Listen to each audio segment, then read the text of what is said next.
Math 1314, Tyler Junior College, section 3.3, dividing polynomials, remainder and factor theorems. At some point, we're going to get to the remainder and factor theorems. They're coming in pretty soon.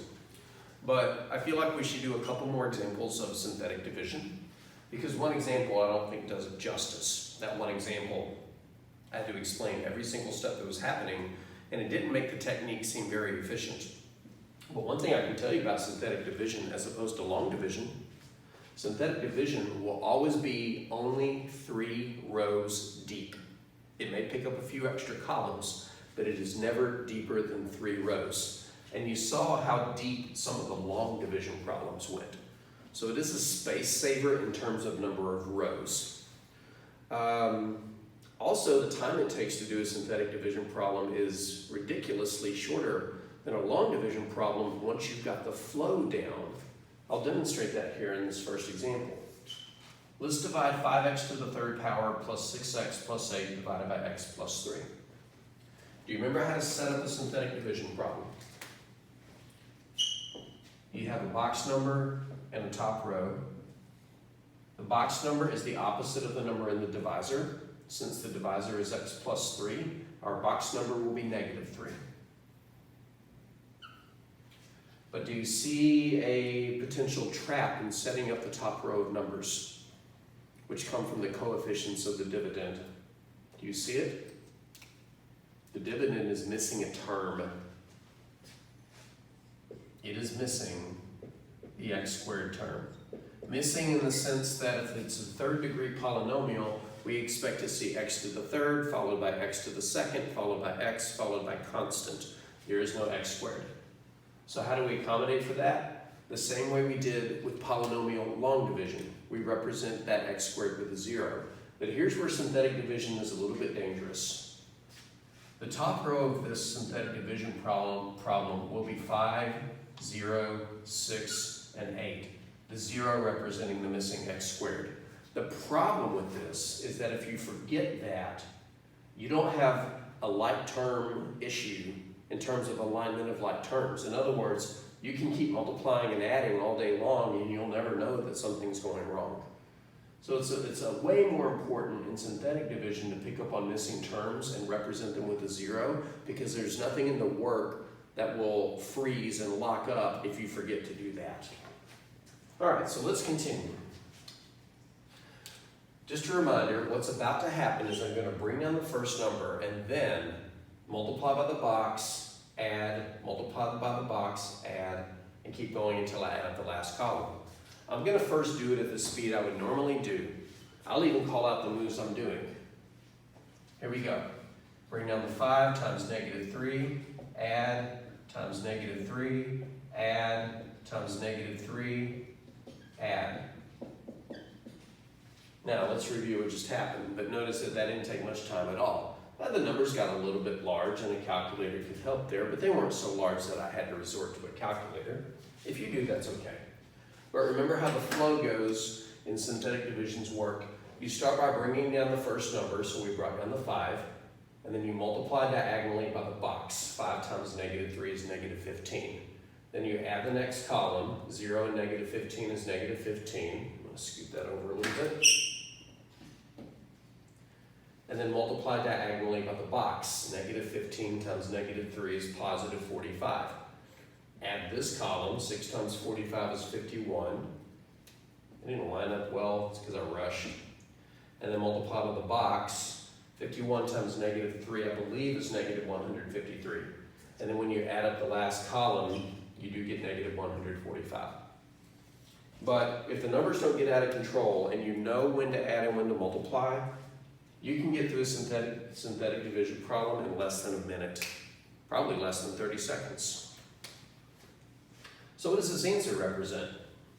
Well, the bottom row represents the quotient. Remember that the bottom row starts out as the coefficients of the quotient, but when you put the x's back in, lower the power by 1. The divisor was originally a third degree polynomial. If I lower that by 1, that means the quotient will be a second degree polynomial. This 5 represents 5x squared. 5x squared. And then just work your way down the powers. minus 15x to the first, no need to write the first power, it's implied, plus 51, and then we have a remainder of negative 145, which we can write on top of the divisor, which was x plus 3, and then add that on to the rest of the answer.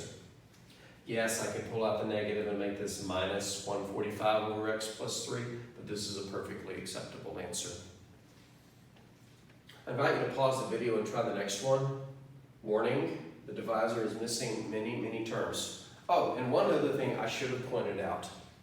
Both of these are eligible for synthetic division because on both of the divisors, they are monic, meaning leading coefficient is 1, linear, meaning the degree is 1, binomials, meaning 2 terms. So they both were eligible for synthetic division.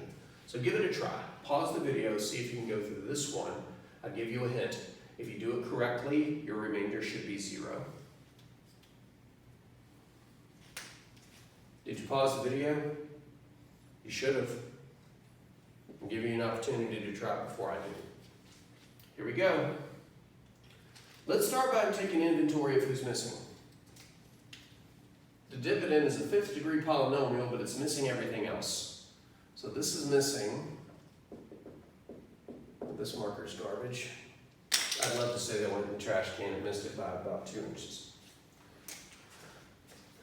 This dividend is missing x to the 4th, x to the 3rd, x to the 2nd, and x to the 1st. It only has its leading term with the degree and the constant at the end. So when I set this up, set up this top row, I'll have a 1 to represent the coefficient of the x to the 5th, but then I have a 0 for the x to the 4th, 0 for the x to the 3rd, 0 for the x to the 2nd, and 0 for the x to the 1st. And then finally, the constant term, negative 243. What's the box number going to be? Opposite of the number of the divisor, 3. Here we go. Bring down the 1. Times 3, add. Times 3, add. Times 3, add. Times 3, I know 27 times 3 is 81. Add. Times 3, 81 times 3 is 243. Add. Just remember, bring down the first number and then multiply, add. Multiply, add. And every time you multiply, it's by the box number. Add. Multiply, add. You don't have to draw the arrows, it's just me pointing the directions I'm going. So what's the quotient? Or what's the degree of the quotient? The dividend's degree is 5, so the quotient's degree is 4. This 1 represents 1x to the 4th.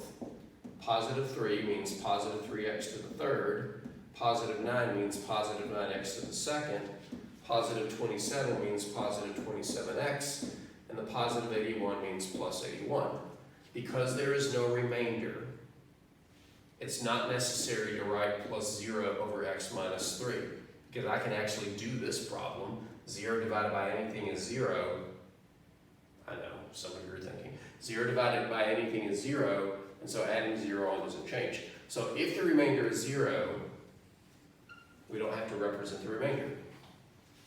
One last quick comment about this particular division problem and its answer. Because the remainder was 0, and the quotient was just another polynomial, I can now factor x to the 5th minus 243. Remember what started all this? If we know one factor, we can divide it and find the other. But how can you recognize a factor when you're doing a division problem? By definition, a factor divides it evenly, meaning a remainder is 0. So here's something super important that we're about to jump all over. If you're doing a division problem, synthetic or long, it doesn't matter, and the remainder is 0, you have found 2 factors of the dividend. So as a consequence of this remainder of 0, we can say that the dividend, which is x to the 5th minus 243, is equal to the divisor, which was x minus 3, times the quotient, x to the 4th plus 3x to the 3rd plus 9x squared plus 27x plus 81. So going full circle, if we can find a division problem with a remainder of 0, we have two factors, what we divided by and what we got for the quotient. We're going to capitalize on that in the next video when we talk about the remainder theorem.